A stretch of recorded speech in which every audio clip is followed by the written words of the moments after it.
मैं समझना मोहतरमा सफीना जी की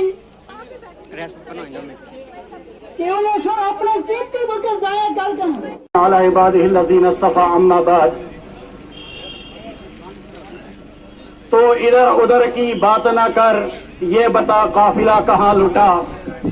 तो इधर उधर की बात न कर, ये बता काफिला कहाँ लुटा। मुझे रहजनों से गिला नहीं, तेरी रहबरी का सवाल है। मेहमान खसूसी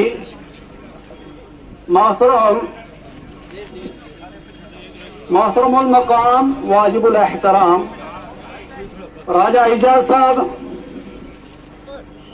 मोहतरम मेहमान खसूसी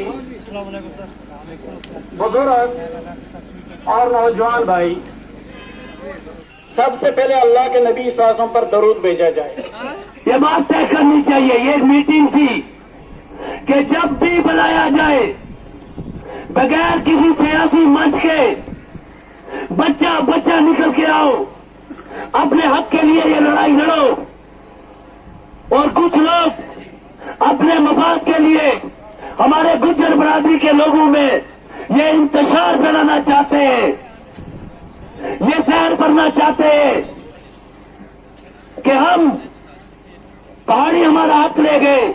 हम यहां से ऐलान करते हैं, मोदी जी, हम गुज्जर भाइयों के हक के साथ छेड़छाड़ ना करो, हमें अपना हक दो, उनका हक महफूज रखो।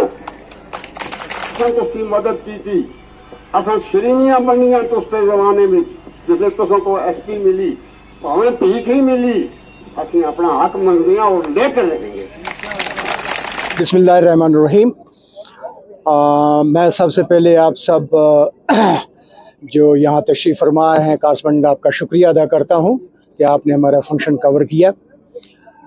आज का प्रोग्राम बड़ा एक स्पेसिफिक और मुख्तसर आइडिया को लेकर था कि जितने यहाँ पहाड़ी लोग हैं, हमारी पहाड़ी कौम है, इनके लिए गवर्नमेंट ऑफ इंडिया ने पिछली दफ़ा जो एसटी का दर्जा देने के लिए बिल मंजूर किया है और उसके बाद वो पार्लियामेंट में भेजा है, तो बिल डिले होने से कुछ कन्फ्यूजन पैदा हुए थे। तो बेहतर ये था कि अपने बच्चों को, अपनी कौम का उसकी वाज़ह करें कि उसकी पोजीशन। दूसरा ये था कि यहाँ हमारे बॉर्डर एरिया में, बल्कि हमारी अपने इनमें बरादरियों में कुछ लोग तफरका फैला रहे हैं।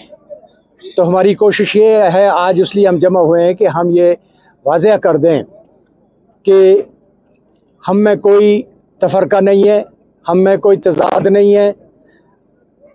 जो हमारी बरादरी है उनको अपना हक मिल चुका है, हमने सेलिब्रेट किया है।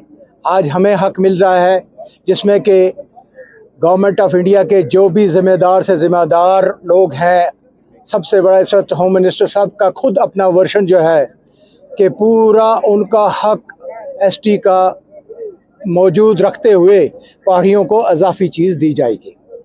तो ये शक जो है इसको फर्दर हमारे ऑनरेबल में बताया है कि किसी को परेशानी, कोई कमेंट गलत नहीं किया, लेकिन जो भी अगर नौजवान इस चीज़ को अपने किसी फ़ायदे के लिए इस्तेमाल करना चाहते हैं, उनसे भी अपील करते हैं कि ये इंतशार ना फैलाएं, क्योंकि कल फिर हम एक ही प्लेट में बैठेंगे, एक ही आंगन में खेलेंगे, एक ही स्कूल में पढ़ेंगे।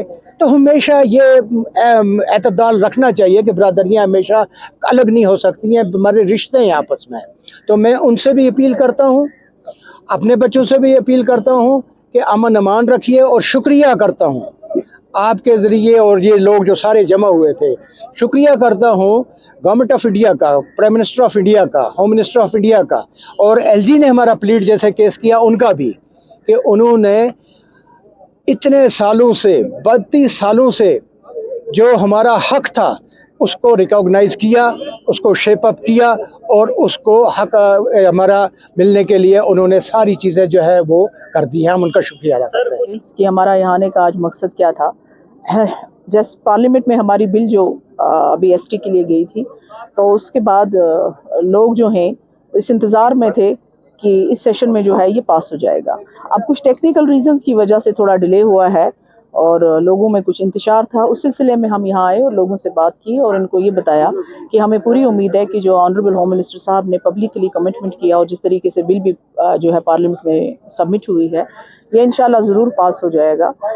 साथ में अपने दूसरी कम्युनिटी के जो हमारे लोग हैं उनको भी हम बताना चाहते थे आज के इस प्रोग्राम के थ्रू, और मुझे खुशी है कि ये आवाज़ जो है उड़ी की सरजमीन से उठी है कि हम किसी के खिलाफ नहीं हैं। वो बिल्कुल हम चाहते हैं कि उनका जो उनको हक मिला है वो बरकरार रहना चाहिए। लेकिन जो बात हम यहाँ कहने आए हैं वो ये है कि हम अपने बच्चों के हक के लिए जो है इसको बहुत आगे तक ले जाना चाहते हैं और ले जाएंगे।